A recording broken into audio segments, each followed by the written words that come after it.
Mahigit doble ang tinaas mga kaso ng cybercrime sa Metro Manila ngayong taon.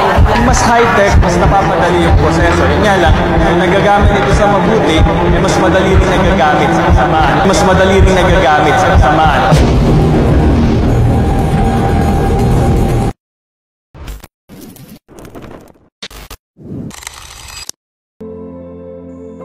Cybercrime is hunting young people all the time and never give them a rest.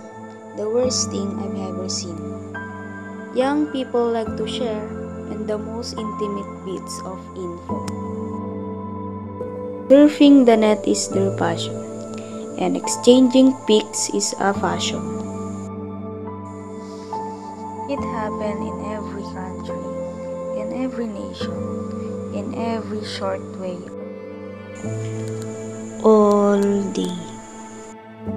What they don't realize is that there's a danger when pictures and personal stuff can be on screen by strangers.